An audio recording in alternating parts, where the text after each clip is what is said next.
And that nicely leads me on to our first guest. His name is Liam Deacon. He's a communications consultant and a former head of press for the Brexit Party. Hello, Liam. I suppose I should get a review from you there about my monologue just now and rant and rave. How are you doing? I'm very well, thank you. I'm all for a Mr. Blobby-led coup of this government. For concerned listeners, I'm joking. No coups, please. But Mr. Blobby would certainly do a better job than Keir. I agree with you on that.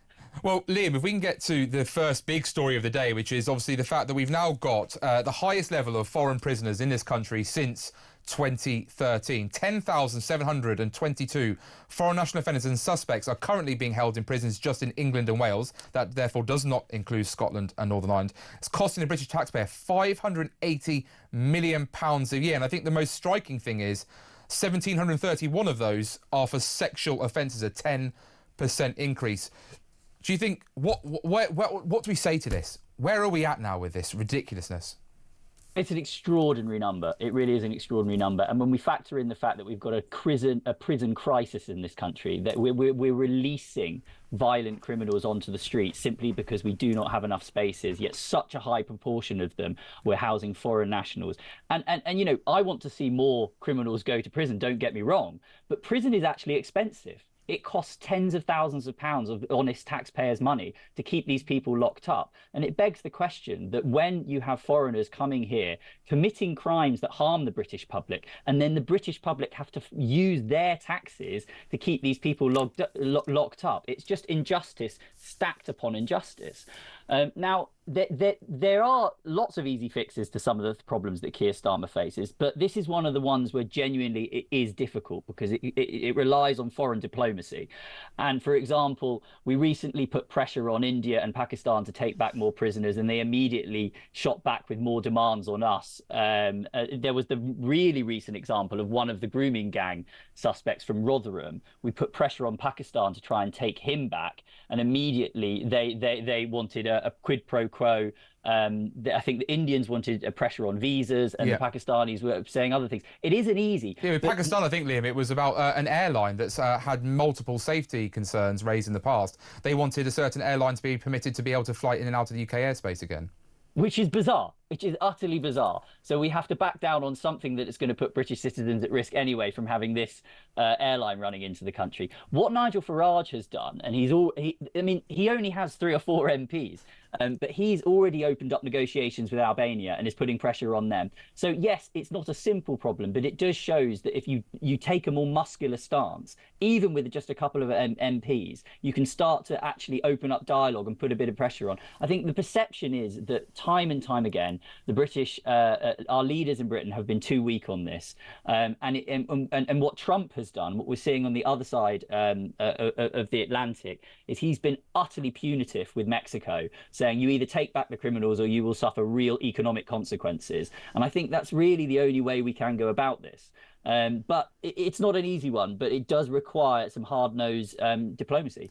I think it was interesting you mentioned, Liam, there, Nigel Farage, because he was at a press conference for his Lawless Britain campaign launch. And obviously there was that classic question of, well, if you're going to deport the foreign national offenders, will you take back British offenders who have in prisons overseas as part of an exchange? I think in some hope that he would say no, where he said, yes, of course, that would have to be a trade-off, but it's a trade-off that I'm prepared to make in the interests of the country to make sure that obviously justice is served and that we are keeping our population safe. And I think he also then pointed out that he would look to do some sort of offshoring scheme where you would basically buy prison space in other nations, which comes at a much cheaper rate per annum than it does in the United Kingdom.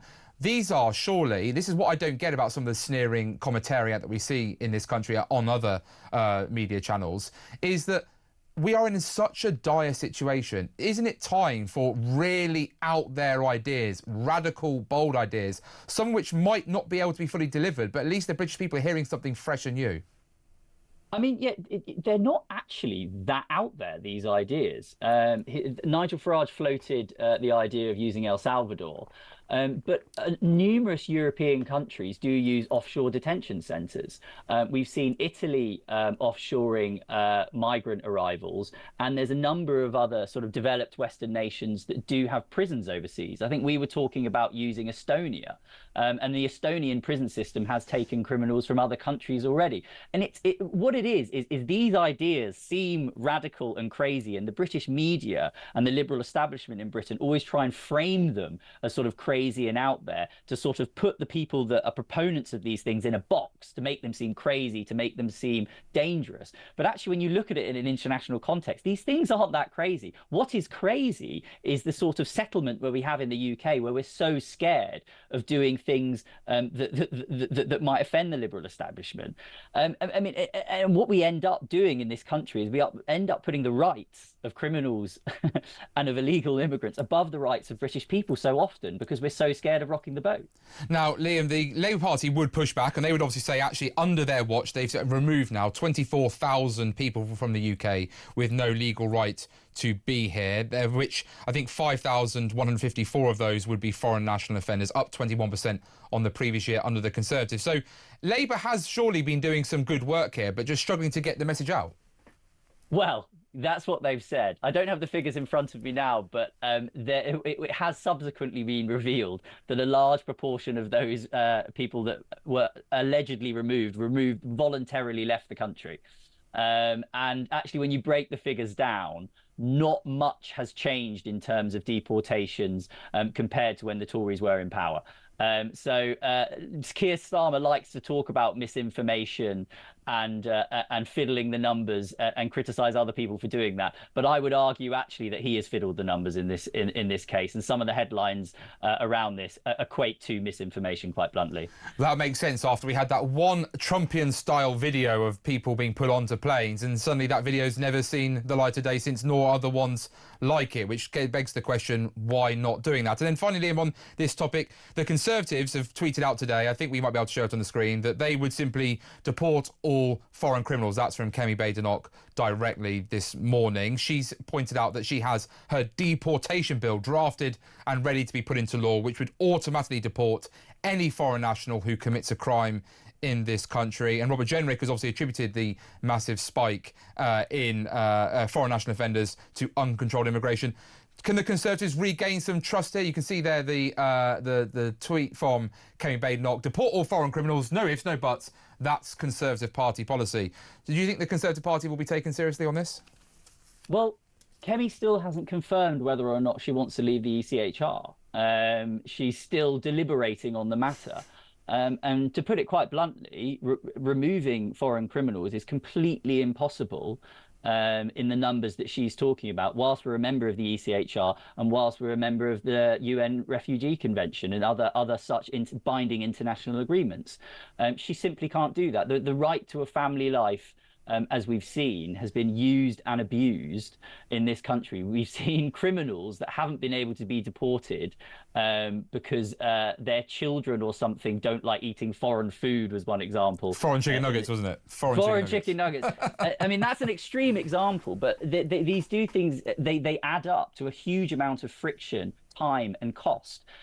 So that's an interesting statement of intent from Kemi Badenoch, but until she makes up her mind about leaving the ECHR, and it still bemuses me why she's taking so long to deliberate over this, it is essentially a meaningless statement. We're meant to find out, aren't we, Liam, at the Conservative Party conference in the first week of October, what the review into our membership of the ECHR has come to. Out of interest, do you think the Conservative Party will actually come out and say, there's a lot of members, I think, now who are expecting, essentially, for it to be confirmed that the Conservative Party would say they would leave the ECHR if they were in power. But there are a number of members I speak to who, off the record, tell me that they fear that there will be some sort of weird fudge in all this, and that will just be a further gift to Reform UK. I think the statement like this today about removing foreign criminals certainly indicates that that is what she's going to announce at conference. She wouldn't be saying things like this now if she wasn't going to advance a strong position on the ECHR, because, as I say, this would be completely nonsensical. There are a lot of people in the Conservative Party, a sizable number, who think the ECHR is a good thing. And that I think has some quite sort of laudable historical origins. That when it comes to foreign policy in particular, and us exerting sort of Western values on other parts of the world, the ECHR and the sort of the history of it is quite strong, and people point to it. What these people don't realize is how the world has changed, and how the world that we're living in now, where there is up to 7 million people globally displaced who would move to the West in an instant, and how the combination of the UN Refugee Convention and the ECHR make it almost impossible to police our borders in an age of mass migration, mass communication on the internet, and easy transport. Okay, and so, but I do think that the Tories would see a real fracture, and it would cause them problems. And the question comes down to, where does the Tory party think their votes lie at the next general election? Do they think that losing a significant number of long-standing members to the Liberal Democrats, which will happen almost immediately if they announce they're going to leave the ECHR, is more damaging than continuing to hemorrhage votes to Reform UK? Now, the argument has always been about the Conservative Party. It's almost a cliche. They say we have a big tent. We have a big tent. Jacob Rees-Mogg is one of the most recent sort of people to be talking about that. He says, you know, in a first past the post system, you can only win elections by bringing together coalitions. Okay. The problem with the big tent that the Tories currently have is it's not one big tent. It's two tents very far apart. Okay, you have the sort of liberal wing of the party that is leaning towards the Lib Dems, and then you have the more nationalistic wing of the party that is leaning towards reform. And the main divides in British politics are culture right now, not economics. The left-right divide isn't really relevant to the politics of immigration and of the cultural discussions we have today. And that leaves the Tory party not having a big tent. They have two very, very different groups, two very, very far apart. And so the problem that the Tory party have currently is structural. Who are they talking to? They cannot keep these two groups happy. Their interests are diametrically opposed. And the ECHR is a really glaring example of this. And it's why Reform are seeming so much more coherent right now, because they are speaking exclusively to those people that are worried about nationalistic concerns, borders, culture, and they have a coherent message for that group. Okay, and they are simultaneously with that, they're adopting a slightly more left-wing position, which is coherent with what Steve Bannon once called economic nationalism. And they have a much more coherent message. So I don't envy Tory strategists right now, because their politics is one that's completely outdated, and the political divides which they're sort of basing their strategy on just don't exist anymore. So I think people like you, who are former Conservative Party MPs, have woken up to these new political divides, and you're talking to that constituency that the Tory party will find its vote in. I personally think they need to abandon the Lib Dem vote and go the other way. But again, where I'm sitting right now, I won't be voting for the Conservative Party, so I don't really care, to be perfectly honest with you. Well, no, that's great. Well, look, Liam's going to be joining us in the next segment, where we're going to be talking about how a 7-7 terrorist mastermind, self-confessed mastermind, could be on the streets of this country within days without, and I say this, without a full risk assessment. How crazy is that? Join us soon after the break. Welcome back, everybody. Jonathan Guller sitting in for the great Ian Collins here on the home of common sense. That is Talk, and I've got my big question for you that needs answering. Do we immediately deport all foreign criminals? Is it a national emergency? Well, you can tell us by calling 0344 499 1000. You can also WhatsApp us on that and send us a short voice note. We had loads yesterday. It was really good fun. You can text in the word talk at the start of your message to 87222. And you can follow us on measures on X at TalkTV. Get those calls and get those texts in. And I've got my great guest, Liam Deacon, communications consultant and former director or head of press for the then Brexit Party, who, well, we're going to rattle through some stories now here, Liam, after that really good chat earlier. So the 50-year-old Al-Qaeda operative, Haroon Aswat, who has been a self-confessed mastermind of the 7-7 terrorist attacks, where 52 people tragically lost their lives, another 800 plus injured, was brought back to the UK from America, still under detention in 2022, detained under the Mental Health Act. A legal loophole in this Health Act means he could be released without a full risk assessment, and the fear of release is imminent because a High Court judge has said his release is expected to be in a, quote, relatively in the near future. I mean, this just feeds into the whole narrative again of what on earth is going on with our legal system in this country, doesn't it? So this story brings together a few of the things that we were talking about how human rights law and the current legal settlement that we have seems to prioritise the rights of bad people over good British people sometimes, and also to do with foreign criminals. Well, this man is British. He was from Batley in Yorkshire. I just want to first say this is an extraordinary bit of journalism by Nick Parker at The Sun, and he's really exposed something that could put the public in harm here. So this man was arrested after the 7/7 attacks, but he was never charged because of his mental health, okay? But he subsequently admitted in detention in the US to helping to plot the 7/7 bombings and the 9/11 bombings. Okay, calls have linked him to the 7/7 bombers, and he was actually picked up in Afghanistan shortly before the 9/11 attacks. So there's very good reasons to suspect this man has serious terror links. He's admitted them. Okay. And the US have said as much. Okay, he will be released from British prison. Okay, and because of the conditions attached to the fact that he's been held under his mental health in a hospital, okay, we cannot put him, according to extremism risk guidance, under close surveillance. Okay, all we can do is we can have something called a notification order attached to him, which means that it'll be incumbent upon him to notify the authorities when he moves around the country and when he leaves the country. Now, I'll leave that to listeners to decide whether or not we should trust him to do that or not. But you would have thought that automatically, with a man that's admitted something so horrendous, the interest and the safety of the British public would be prioritised here, okay?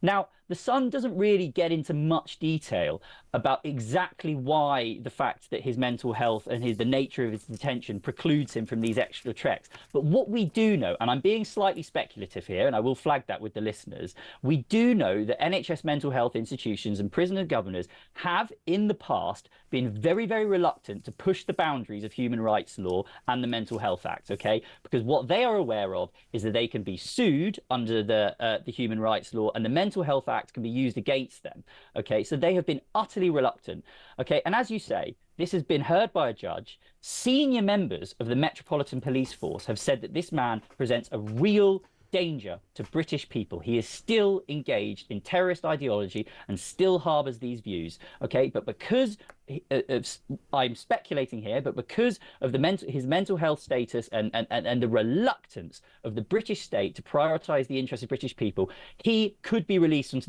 onto our streets. Now, the government still has time to intervene, okay? It would take serious action by probably the Prime Minister of this country to make sure that this man is not released. And I really hope that happens, okay? But we have to ask ourselves, why we have a situation, why we have a legal settlement in this country where this man's rights are prioritised over what I would describe as the safety of British people. And this takes us back to the conversation that we were having about the ECHR right at the beginning of this. If you talk to people about the ECHR, they will say, it's to protect our rights, it's to keep us all safe, okay? But the way it is functioning right now does the opposite, okay? It doesn't keep us safe. Quite often it exposes us to danger. It doesn't serve the interests of British people. And even if you have romantic, out-of-date perceptions about the ECHR and it was supported by Churchill 50 years ago, you have to reassess it under the current evidence now. And this is a perfect example of why we should be reassessing it.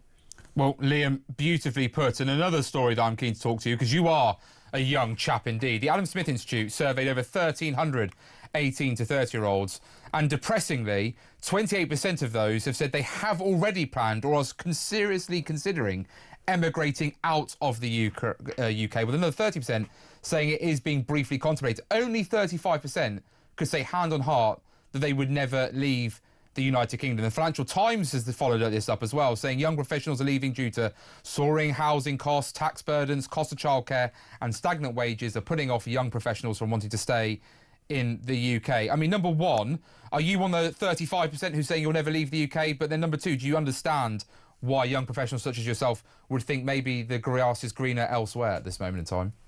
You know, I am in this. I'm 33. I have a young family, and I am in precisely this bracket that is being put under extraordinary pressure. But I can confidently say I will never leave this green and pleasant land.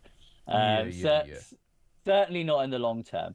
But I mean, this is one of those bits of polling where you first hear it and you think, well, no way. Obviously, this is the case. But then actually, this is the sort of lefty commentators have been trying to say that these claims about young people wanting to leave the country have been exaggerated. When Nigel Farage made this point about young people fleeing to Dubai, he was immediately accused of being alarmist and making this up. So in a way, it's good that someone has done this obvious bit of polling and got the hard evidence to prove it. I don't know if you've seen the meme Nick 30. It's a meme online of a man in his 30s doing this, going, oh, and there's all these arrows sort of pointing out to him, like he's paying people's pensions, he's paying for asylum hotels, he's doing all those things. And this really sums up these young people, these Nick 30s. I'm Liam 33 here. And it does really feel like we are that too much is being asked of young people nowadays, and particularly when it comes to housing. Now, the other side of this is the housing crisis is an international phenomenon. You're seeing it in America, you're seeing it across parts of Europe.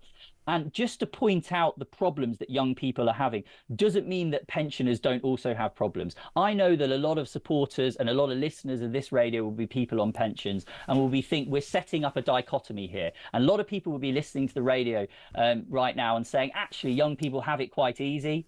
And they are right in some ways, okay? It's true that things like flights have become cheaper, things like clothes have become cheaper. And in many ways, in terms of holidays and the luxury things of life, young people are living quite well. But the fundamentals of life, housing, and sort of property and food are going up comparatively. We know that in the 1970s, you needed to save about 4 times your income to buy a house. Yeah. That's 8 or 9 times now. So young people really do have it hard. And what older people need to consider is that their pensions aren't being paid out of some pot that was saved when they were working. Their pensions are being paid by the young people in this country working now. And if we don't give these young people a break, it's their pensions that will be struggled to be paid. So I think this needs to be highlighted. Indeed. But I don't like how sometimes the interests of older people and younger people are sort of played off against each other, because both have very serious problems, and I think we need to recognise that. Well, Liam Deacon, communications consultant and former head of press for the Brexit Party, thank you so much for joining us today and giving us that great insight.